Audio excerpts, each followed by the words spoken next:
In 1984, international tensions reached a critical level. The Iran-Iraq War was at its height. In New Delhi, Prime Minister Indira Gandhi was assassinated. In Poland, anti-communist demonstrations were underway, leading to significant political changes. During this period of global instability, one of the most serious naval incidents of the Cold War occurred. A Soviet nuclear submarine of Project 671 Yorsh collided with the American aircraft carrier Kitty Hawk. At the moment of collision, the aircraft carrier carried nuclear weapons on board. The submarine was armed with torpedoes tipped with nuclear warheads. In 1984, American naval forces entered the Sea of Japan, led by the aircraft carrier Kitty Hawk. On board, around 100 combat aircraft.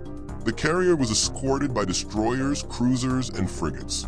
A powerful strike group was moving toward the coast of South Korea, preparing for the joint military exercises known as Team Spirit. This movement drew the attention of the Soviet Pacific Fleet.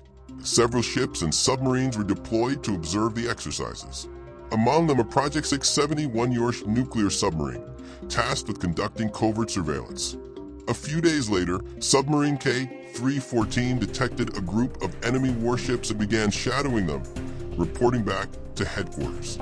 But the Soviet submarine did not go unnoticed. It was detected, and several times American ships and aircraft simulated attacks on the underwater target. K-314 continued its surveillance of the U.S. strike group, but at one point it lost them from sight. While establishing a communication session with headquarters, the submarine had to surface to raise its antenna. To do this, it deliberately fell behind the U.S. formation, hoping to remain undetected. By then, the American task force had pulled 15 miles ahead. After completing the transmission, K-314 accelerated to catch up with the carrier group, but the noise it generated immediately gave away its position. U.S. sonar operators quickly locked on. In response, American aviation halted all flights. Electronic systems were switched off, and the task force withdrew into South Korean territorial waters. K-314 could no longer determine their position. To assist, the Soviet anti-submarine ship Vladivostok joined the hunt. As soon as the Americans reactivated their electronic systems, they were detected. Vladivostok transmitted their coordinates to K-314, which entered the designated area and resumed the search for the carrier. Monitoring the military exercises of a potential adversary was a common practice, especially during the Cold War. The highest skill for a submarine crew was the ability to approach enemy ships undetected and gather secret information, such as frequencies and operating parameters of onboard systems.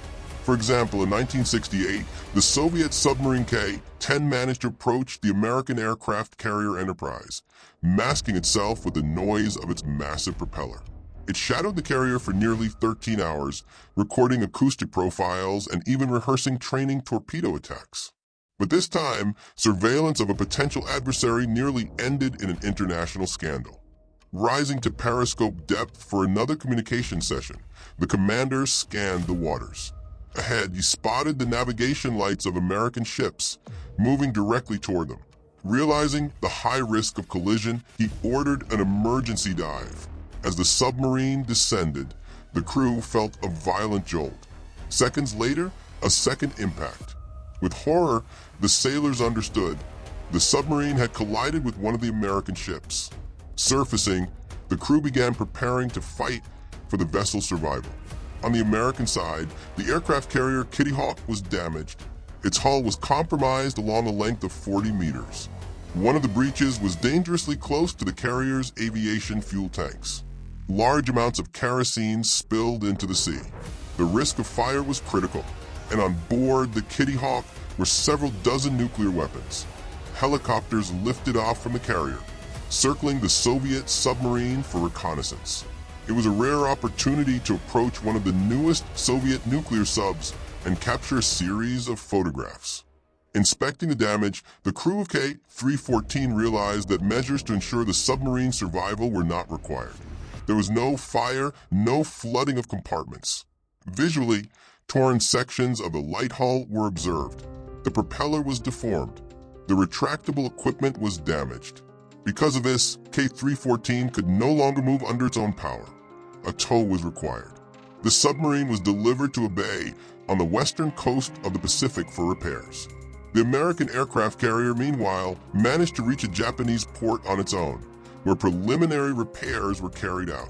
After that, the carrier set course for Subic Bay, a U.S. naval base in the Philippines. The team spirit exercises were abruptly terminated. In time, both vessels returned to their respective fleets and resumed combat duty. American experts insisted that the collision was entirely the fault of the Soviet nuclear submarine. They accused the commander of K-314 of unprofessionalism and negligence, claiming his maneuvers placed the submarine directly in the path of a massive surface ship. Despite these accusations, the American side did not demand any compensation. According to eyewitnesses once ashore, the crew of K-314 faced harsh criticism. The Pacific Fleet Command was furious that the crew had failed to detect such large surface targets in time, allowing a dangerous approach and a collision. Serious consequences were promised, but in the end, the commander was simply removed from his post and reassigned to shore duty. At the same time, the U.S. leadership had many questions for its own sonar operators, who, for unknown reasons, had failed to detect the approaching Soviet submarine. In a real war, such an oversight could have ended disastrously for the carrier and its escort ships. In 1985, K-314 suffered a serious accident in its nuclear power plant. For years later, the submarine was withdrawn from the Navy. In 2011, it was finally scrapped. The aircraft carrier Kitty Hawk, after its collision with the Soviet submarine, was repaired and returned to active duty in 1984. It remained in service until the 2000s. In 2009, it was officially decommissioned from the U.S. Navy.